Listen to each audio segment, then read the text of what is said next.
जय जिनेंद्र दोस्तों आज हम बात करेंगे मंगल की महादशा भारत की जन्म कुंडली पर क्या प्रभाव छोड़ने वाली है, क्योंकि बहुत जल्दी ही मंगल की महादशा भारत की कुंडली में एक्टिवेट होने वाली है। अभी चंद्रमा की महादशा चल रही है, उसका अंतिम समय चल रहा है। वैसे भी अभी युद्ध जैसी स्थितियां चल रही हैं, पाकिस्तान से हमारे हालात जो है वो खराब चल रहे हैं। और अभी देखते हैं, जब ये वीडियो बना रहा हूं तो अभी सीज फायर का समय हुआ हुआ है।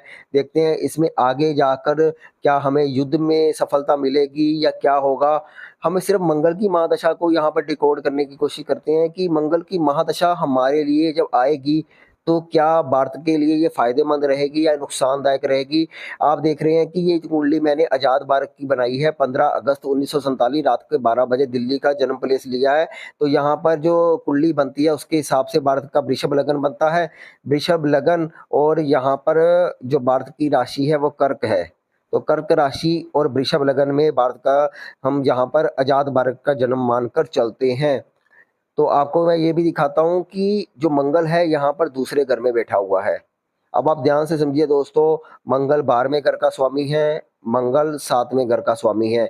वृषभ लगन में मंगल मार्केश ही माना जाता है, क्योंकि ये लगन का शत्रु ग्रह ही होता है, इसको मार्केश की श्रेणी में रखते हैं। लेकिन 12वां घर जो होता है वो विदेशी नीतियों का होता है, विदेश यात्राओं का होता है।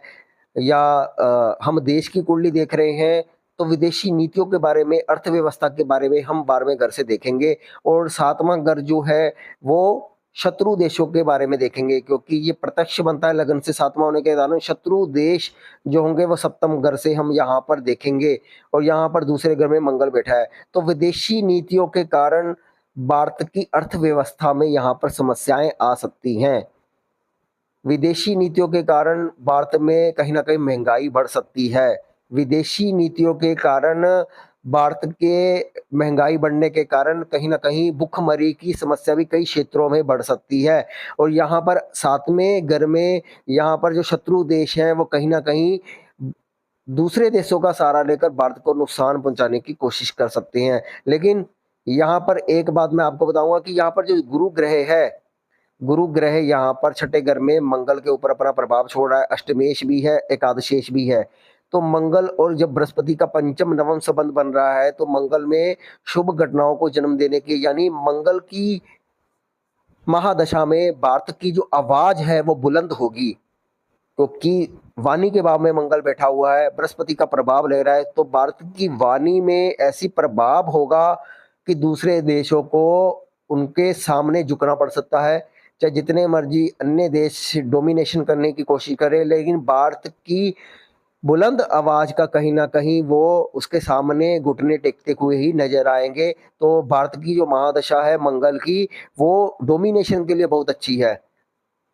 तो यहाँ पर हमारे नुकसान क्या होगा कि महंगाई बढ़ सकती है, अर्थव्यवस्था में दिक्कत परेशानी बढ़ सकती है। कुछ जिलों में भुखमरी की समस्या या बहुत ज़्यादा महंगाई के कारण दिक्कत परेशानी हो सकती है। खाद्य पदार्थों की आपूर्ति जो है पूरी तरह से फिलहाल ना हो पाए, कहीं न कहीं संकट गहरा सकता है। क्योंकि छठे घर से यहाँ पर बृहस्पति की जो दृष्टि डल रही है, छठे घर के बृहस्पति की दृष्टि के कारण कहीं न कहीं, क्योंकि यहाँ पे मंगल भी शत्रु राशि में बुध की राशि में बैठा हुआ है, उसकी दृष्टि 5वें घर में बुध की राशि पर ही पड़ रही है। जिस कारण कहीं ना कहीं हमारे जब मंगल की महादशा आएगी तो कोई ना कोई ऐसी बीमारी भी जन्म ले सकती है, जिसके कारण मंगल की महादशा में बहुत सारी ऐसी चीजों की कमी आ जाए, चाहे वो खाद्य पूर्ति की कमी आ जाए। जैसे कोरोना महामारी भी आई थी, क्योंकि छठे घर से साथ भी इसका संबंध जुड़ रहा है। यानी ये कहीं ना कहीं मंगल की महादशा देश में किसी और बीमारी की ओर भी संकेत कर रही है, जो हमारी अर्थव्यवस्था को भी चोट पहुंचाएगी, भुखमरी की स्थिति भी लेकर आएगी। और कहीं ना कहीं ये हमें, हमारे जो देश की जनता है उसके ऊपर बुरा प्रभाव छोड़ सकती है, क्योंकि 5वां घर जो हम देश की खुशहाली का होता है, तो वहां पर इसकी मंगल की दृष्टि अच्छी नहीं मानी जाती। तो यहाँ पर उसकी दृष्टि पड़ेगी तो देश में कहीं ना कहीं वातावरण अशांत रहेगा। तो हम जैसे एक आम आदमी की कुंडली में कहते हैं कि पेट की समस्या होगी, तो भारत का जो पेट है वो कहीं ना कहीं वहां पर मंगल का आक्रमण होगा, तो वहां पर कुछ ना कुछ बीमारियां उत्पन्न हो सकती हैं, कोई ना कोई महामारी के कारण। ऐसी स्थिति यहाँ पर बनाता हुआ यहाँ पर मंगल हमें दिखाई यहाँ पर दे रहा है। हम यहाँ पर पहले देखते हैं कि जो मंगल की दशा है, वो हमें कहाँ से कब से शुरू हो रही है। तो आप यहाँ पे देखें कि मंगल की महादशा 10 सितंबर से यहाँ पर बताई जा रही है, 2025 से लेकर 2032 तक रहेगी। तो अन्य अन्य सॉफ्टवेयर में थोड़े थोड़े दिनों का फर्क हो सकता है, लेकिन मोटा मोटा हम मानकर चले सितंबर के पहले हफ्ते में मंगल की महादशा एक्टिवेट हो जाएगी। तो मंगल की महादशा का समय सितंबर से शुरू होता है। तो सितंबर में मंगल की महादशा का समय शुरू होगा। तो मंगल 12वें और 7वें घर का स्वामी होने के कारण यहाँ पर वो मंगल की प्लेसमेंट है वो दूसरे घर में बैठी हुई है। तो 12वें और 7वें घर के परिणामों के साथ वो दूसरे घर का भी फल देगा। दूसरा घर हमें कई चीज़ों में फ़ायदा भी देगा। दूसरे देश हमारी आवाज़ भी सुनेंगे, हमारा डोमिनेशन भी होगा। हम क्योंकि इसकी दृष्टि 8वें घर पे पड़ रही है, तो भारत की आयु में वृद्धि करेगा, क्योंकि गुरु की दृष्टि भी यहाँ पर पड़ रही है और अष्टमेश के कारण भारत की आयु में यहाँ पर वृद्धि करेगा। इस कारण हम ये कह सकते हैं कि दुनिया समाप्त नहीं हो रही। और यहाँ पर 9वीं दृष्टि के कारण भाग्य में कहीं न कहीं यहाँ पर ये एक भाग्य को थोड़ी-सी ऊँचाई भी देगा, क्योंकि यहाँ पर उच्च की राशि है मंगल की। मंगल की यहाँ पर उच्च की राशि होने के कारण यहाँ पर 9वें घर में जब दृष्टि पड़ेगी, तो भाग्य में कहीं न कहीं हमारा जो एक सैन्य बल है, जो देश के सैन्य बल है, हमारे देश के सैनिक हैं, उनका शौर्य बल भी काफ़ी वृद्धि में करता हुआ हमें ऐसे लोगों वीरता के अवार्ड भी लेते हुए आपको नज़र आएँगे। तो कहीं न कहीं आर्मी या डिफेंस में हम कुछ सैन्य बलों में बढ़ोतरी होते हुए देखेंगे। हमारा देश का रक्षा बजट भी हमें वृद्धि करता हुआ नज़र आएगा। तो देश के जो सुधार के लिए जो चीज़ें होती हैं, उसमें हमारा पैसा लगेगा और कहीं न कहीं हमारा सैन्य बल संगठित होकर बहुत ऊँचे आयाम पर जहाँ पर जाएगा। तो हमारा डिफेंस मजबूत होगा, हम ये कह सकते हैं मंगल की महादशा में।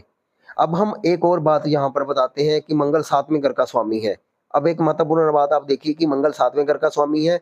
अभी क्या चल रहा था कि जिन लोगों की शादियाँ हो रही थी और मोस्टली महिलाएँ उसका मिसयूज़ कर रही थी, डोमेस्टिक वायलेंस हो रहा था, पुरुषों पर बुरा प्रभाव पड़ रहा था, क्योंकि चंद्रमा की महादशा थी, चंद्रमा स्त्री कारक ग्रह था, तो स्त्रियों ने हमारे कानून का दुरुपयोग किया।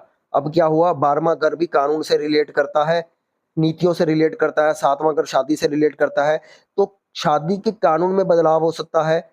शादी के जो कोई भी अर्थव्यवस्था में यहाँ पर बदलाव होता हुआ हमें दिखाई दे सकता है, जिसके कारण पुरुषों की सुनवाई हो सकती है, क्योंकि मंगल मेल प्लैनेट है, मंगल पति है, क्योंकि मंगल को हम पति से देखते हैं, मंगल एक मेल प्लैनेट है, तो पुरुष प्रधान यहाँ पर फिर से मजबूत होता दिखाई दे रहा है, क्योंकि पहले स्त्री प्रधान चंद्रमा की महादशा में स्त्रियाँ बहुत ज़्यादा आगे बढ़ी, बहुत ज़्यादा तरक्की भी की और बहुत सारी गलत स्त्रियों ने पुरुषों को दबाया, पुरुषों पर अत्याचार किया, पुरुषों का शोषण किया। मैं ये नहीं कहता कि स्त्रियों का शोषण नहीं हुआ, स्त्रियों का भी हुआ होगा, लेकिन कहीं न कहीं 70% पुरुष पिसते हुए नज़र आए, गलत केसों के कारण, फ़ाल्स केसेस के कारण, फ़ाल्स रेप के कारण, डोमेस्टिक वायलेंस के कारण, 498 केसेस के कारण।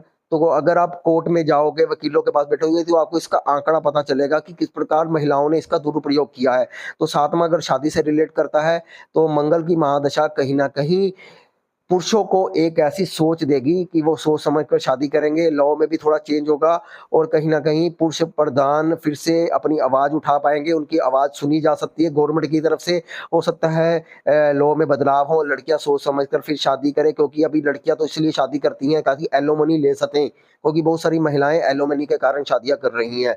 तो जब ये एलिमनी का सिस्टम हट जाएगा, क्योंकि दूसरा अगर धन का भी है, तो ऐसे में एलिमनी के केसेस में हमें कुछ हो सकता है, उम्मीद नज़र आ सकती है कि सरकार इसमें कुछ संशोधन कर दे, ताकि जो पीड़ित पुरुष समाज है, उनको कहीं न कहीं राहत की साँस मिलती हुई नज़र आ सके।